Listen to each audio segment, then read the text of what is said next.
Hello student, YDT classes में आपका स्वागत है। आज हम लोग वर्ग 9 के इतिहास का तीसरा चैप्टर नाथसीवाद और हिटलर का उदय के प्रश्न उत्तर करेंगे। यह पार्ट 1 है। तो चलिए वीडियो की शुरुआत करते हैं। इसमें पहला प्रश्न है, वाइमर गणराज्य के सामने क्या समस्याएं थी।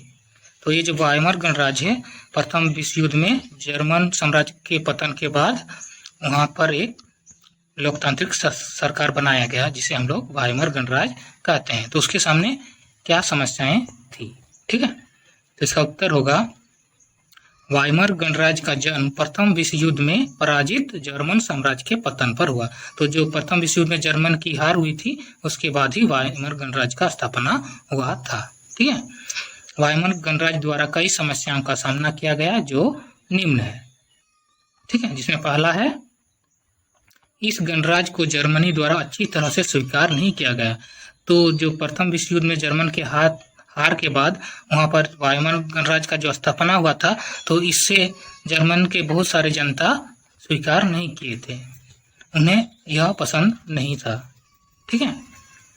वर्साई में हुए अपमान के लिए जर्मन जनता ने वाइमर गणराज्य को ही दोषी ठहराया था। तो जो वर्साई संधि हुआ था, वर्साई नामक स्थान पर, वहाँ के जो कठोर और अपमानजनक शर्तें थी जो जर्मन पर लगाया गया था, तो इसके लिए जर्मनी जनता वाइमर गणराज्य को ही दोषी ठहराया था, ठीक है।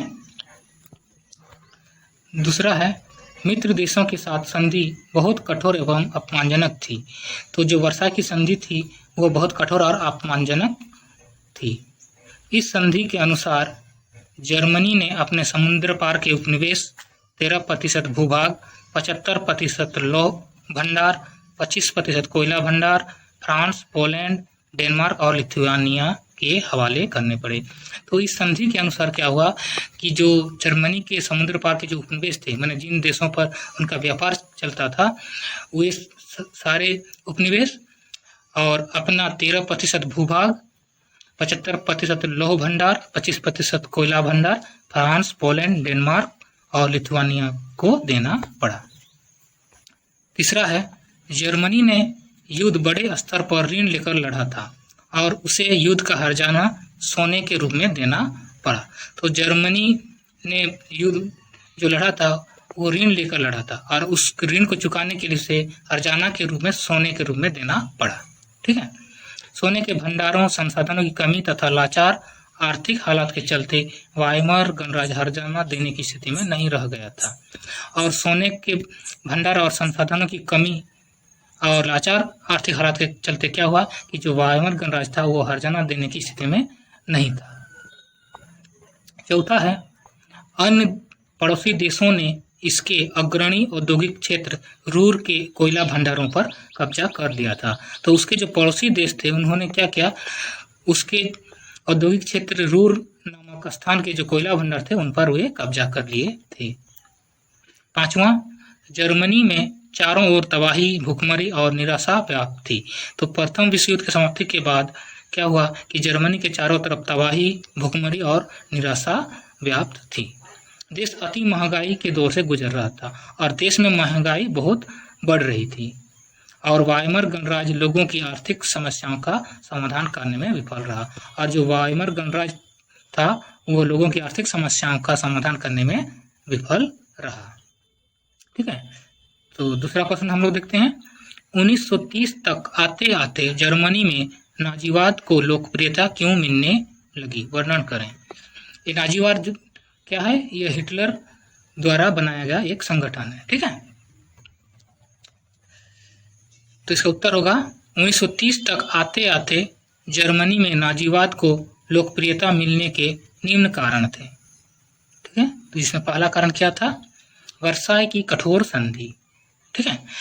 वर्साई की संधि ने जर्मनों पर बहुत अपमानजनक शर्तें थोपी थी। तो जो वर्साई की संधि हुई थी, वहाँ पर जर्मनों के ऊपर बहुत अपमानजनक शर्तें थोपी गई थी, जैसे विजेताओं को युद्ध का भारी मुआवजा देना पड़ा। तो जो इस युद्ध में जीते थे, उन्हें मुआवजा के रूप में बहुत सारा धन देना पड़ा। उन्हें जर्मन क्षेत्र का बहुत बड़ा भाग देना पड़ा और जो जर्मन का जो क्षेत्र था, बहुत सा बड़ा क्षेत्र भी उन्हें देना पड़ा। तथा जर्मनी सेना को विघटित करना पड़ा। और जो जर्मनी की सेना थी, बहुत बड़ी सेना थी, उन्हें कम कर दिया गया, उसे छोटा कर दिया गया, उसे विघटित करना पड़ा। ठीक है। वर्साई की संधि पर हस्ताक्षर करने के कारण लोगों ने वाइमर गणराज्य को राष्ट्र पर कलंक तथा जर्मनी के लोगों के साथ छल के रूप में देखा था। तो वर्साई की संधि पर जो वाइमर गणराज्य था, उन्होंने हस्ताक्षर किया था, इसीलिए जर्मनी की जो जनता थे वे वाइमर गणराज्य को राष्ट्र का कलंक और जर्मनी लोगों के साथ छल के रूप में देखा। ठीक है। दूसरा है हिटलर का व्यक्तित्व। हिटलर ने शक्तिशाली राष्ट्र का गठन करने, वर्साई की संधि के अन्याय का बदला लेने और जर्मनी की खोई प्रतिष्ठा वापस दिलाने का वादा किया, जिससे हजारों व्यक्ति नाजी दल के सदस्य बन गए। तो दूसरा पॉइंट है हम लोग का हिटलर का व्यक्तित्व। जो हिटलर था वह शक्तिशाली राष्ट्र का गठन करने और वर्साई की संधि के अन्याय का बदला लेने और जर्मनी की खोई प्रतिष्ठा वापस दिलाने का वादा किया, जिसके कारण क्या हुआ कि जर्मनी जो जनता थी वे उनके नाजी दल के सदस्य बन गए। ठीक है। तीसरा है जर्मनी की खराब आर्थिक दशा। बेरोजगारी, मुद्रास्फीति, मूल्य वृद्धि, जर्मनी के व्यापार तथा उद्योगों की तबाही तथा सामान्य विश्व मंदी से जर्मन में आर्थिक आपदा पैदा हुई। तो युद्ध के बाद बेरोजगारी और मुद्रास्फीति और मूल्य में वृद्धि, माने वस्तुओं के मूल्य में वृद्धि, और जर्मनी के व्यापार तथा उद्योग की तबाही, और जर्मनी के जो व्यापार और उद्योग थे वो तबाह हो चुके थे और विश्व में मंदी आई थी, जिसके कारण जर्मनी में आर्थिक आपदा पैदा हो गई। ठीक है। हिटलर ने लोगों की दशा के लिए लोकतांत्रिक सरकार को दोषी ठहराया और हिटलर ने इस सब कारणों के लिए लोकतांत्रिक सरकार यानी वाइमर गणराज्य को दोषी ठहराया। हिटलर ने लोगों को आर्थिक क्षेत्र में सहायता देने का वादा किया और हिटलर ने लोगों से वादा किया कि वे उनकी आर्थिक क्षेत्र में सहायता करेंगे तथा उसने लोगों का विश्वास जीता चौथा है साम्यवाद का खतरा।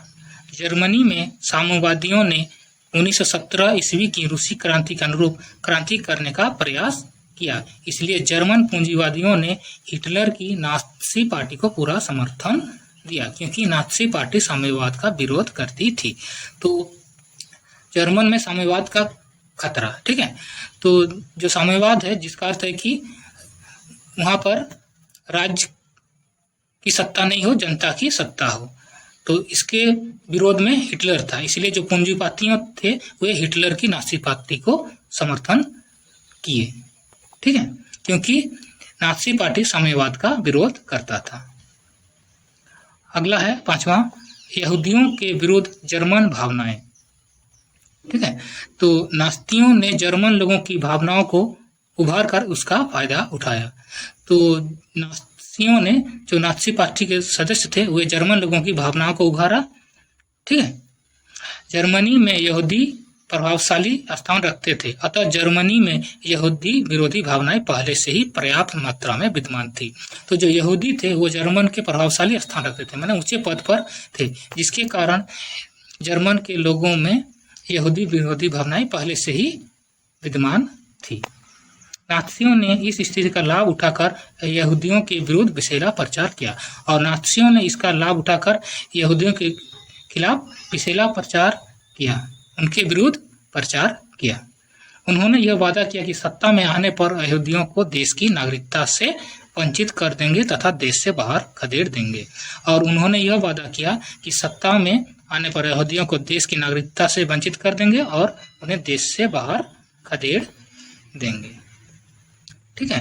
तो आज हमने वर्ग 9 के इतिहास का तीसरा चैप्टर नात्सीवाद और हिटलर का उदय के प्रश्न उत्तर किए। यह पार्ट 1 है। अगले प्रश्न को हम लोग अगले वीडियो में बनाएंगे। अगर आपको यह वीडियो अच्छा लगा तो लाइक और शेयर कीजिए, और अगर आप इस चैनल पर नए आए हैं तो इस चैनल को जल्दी से सब्सक्राइब कीजिए। मिलते हैं हम लोग अगले वीडियो पर। धन्यवाद।